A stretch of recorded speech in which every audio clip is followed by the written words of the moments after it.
I always say that at the end of the day, press photographers and documentary photographers bear witness. So we should use this strength of storytelling and drawing the attention in.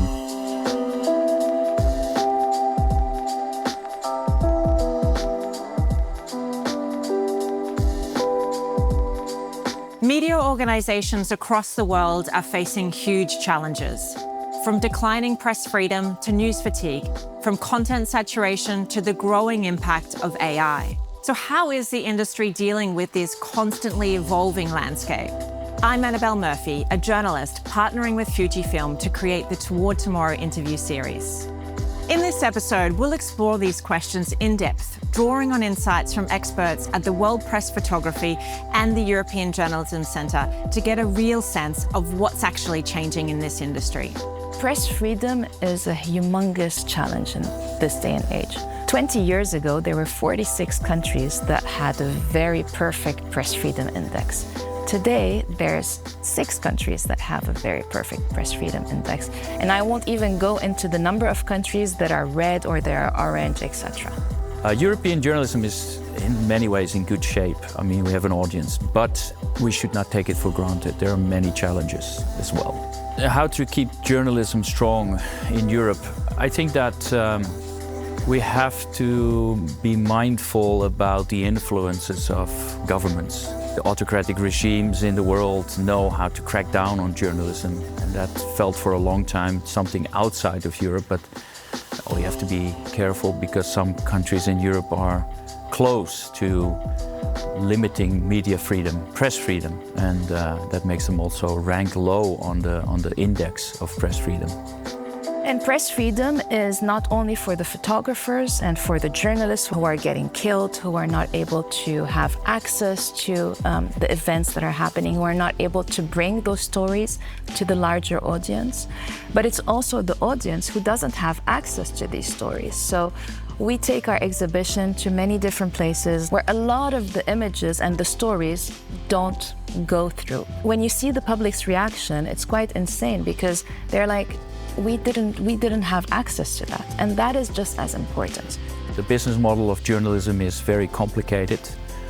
Lots of it is focused on money, but less on value. We should focus on value because that is why people want to pay for it. Money comes if value is there, but that value proposition is so much different than it used to be. Not that it was easy. Subscriptions or there was a limited amount of media. Now everything is media. Now with these topics in focus, we asked our experts, what should journalists consider to keep audiences engaged, especially in an era of content saturation and declining news viewership? So the time of mass media is over. Media avoidance or news avoidance or the news fatigue is rising. People worry about AI, but we should worry more about what is it there that we offer and why don't people want that anymore. I think that is something where we learn from the audience. It is important, of course, to keep that attention, but maybe we should also be very careful and respect that, which means that we very closely have to look at what is relevant. If we feed in too much and people switch off, we're losing an audience, we're losing revenue. People will not go back very easily. Well, these perspectives clearly highlight the current media landscape, from the overwhelming flood of content on social platforms to the political challenges affecting press freedom. But just as fundamental and topical is the way artificial intelligence is transforming journalism and media. At this point, AI is the big thing, right? Everybody is kind of scared about it. It's like, what's going to happen?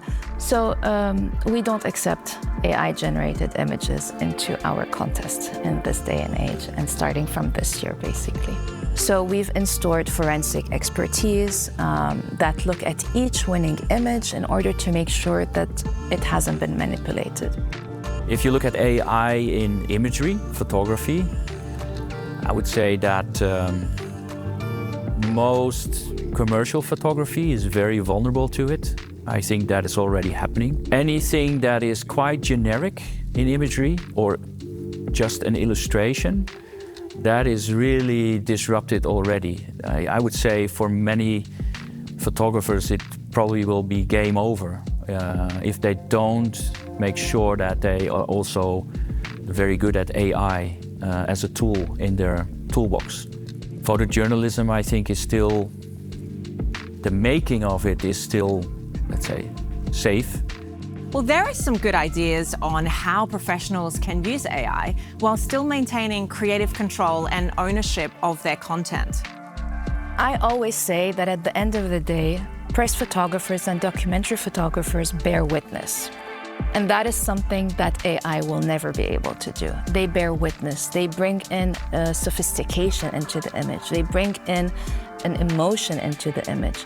And I think, at least today, I don't know if 10 years later it's going to be different, but today AI cannot get to that level of subtlety, of sophistication, of emotion that that photographers who are putting their life in danger, who are getting killed, do when they bring us these images.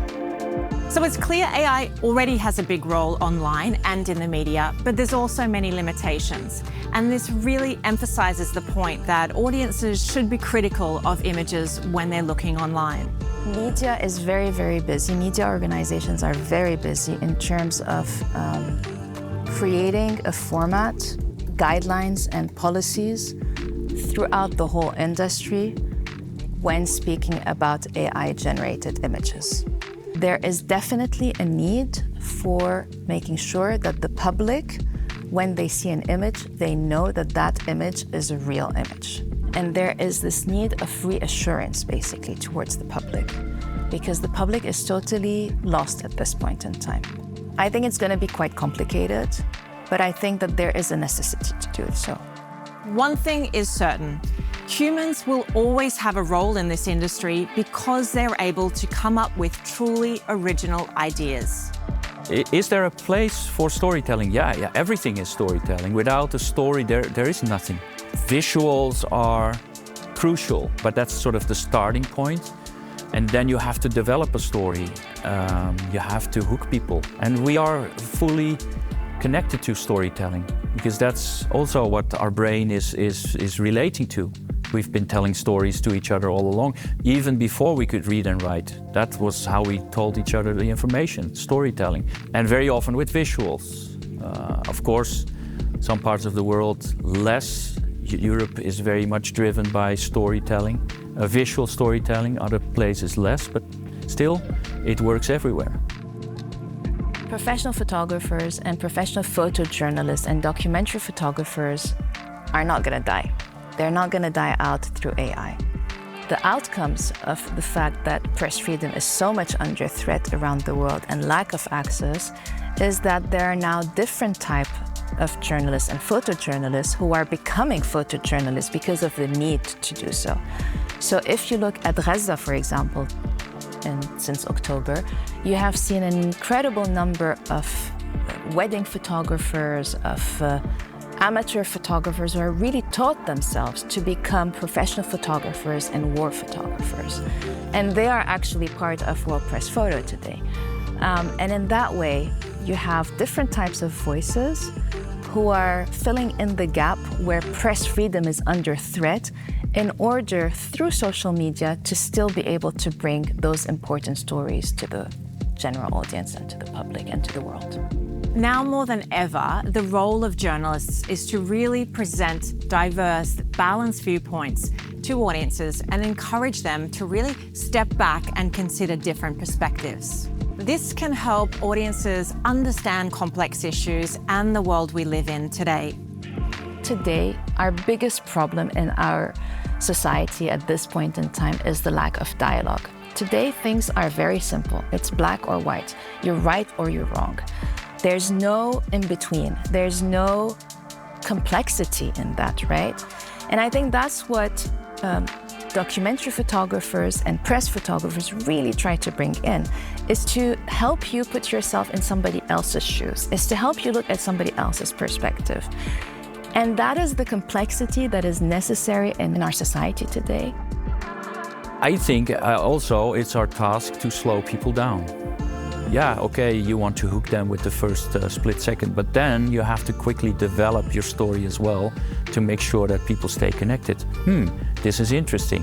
Should I look at it now or should I bookmark it and go back to it later? Journalism and media, they're all engaged in the attention economy. There is so much out there. So we should use this strength of storytelling and drawing the attention in. So yes, of course, this split second is important. Whether it's in music or in documentary, you will sense it everywhere that to draw your attention, the first little clip plays a role. People, unfortunately, today need to question. They need to question a couple of things. I think they need to question the image, what it shows, what are the captions that are written under it, what does that caption, how does that reflect to the image? Who is making that image? I think a lot of people, especially on social media, etc., they just digest it in such a quick way. They don't even see who is making that image. And that part is super important, actually. Solutions journalism or constructive journalism is one of the ways to fight back on news avoidance or news fatigue. It plays into a different part of the brain, I would say, of the audience, and it shows that they relate to it, they appreciate it, and they probably want more of it. Clearly, a lot is changing. Media organizations need to focus on new ways of engagement and value to their audiences. Where do we go from here? What is the future of imagery? What's the future of journalism? I would say let's hold on to storytelling. And storytelling can be entertainment. Storytelling can be serious matters, where very often journalism is focusing on. I would say that we should be optimistic. We tend to think that the world is going to fall apart or things that are right now are going to disappear. Yeah, maybe, but sometimes that's not so bad. We've seen progress in the world for many, many decades. So in this sense, I would say visual storytelling is going to have a wonderful time ahead of us, much more than just words. On the other hand, it's also interesting, we talked a lot about AI. If you're really good at articulating and using words, you're also in a really comfortable position, because if you can transcribe your words into AI and turn that into visuals, you're also in a good place. I hope that this combination of words, imagery, information is going to create a wonderful, abundant space of stories, information that matters to us. Because that, I think, is one of the key things. It should be about something. If it's about something, we will always be interested in it. In this time, where press freedom is so much under threat around the world, we have seen how press photographers are resilient and have taken things up in their own hands in order to bring us the stories that matter from the front line, even in places where access was denied to many people. They have really taught themselves to be press photographers and to bring us those stories. So press photography and documentary photography is here to stay for a very long time. Well, it's been fascinating to hear how the media is evolving and how press photographers and journalists are adapting and navigating these changes. Media will continue to be a powerful tool for social impact, spreading important stories that can change the world and broaden our perspectives. What we've also learned is that balancing great storytelling with technology will be the future of media.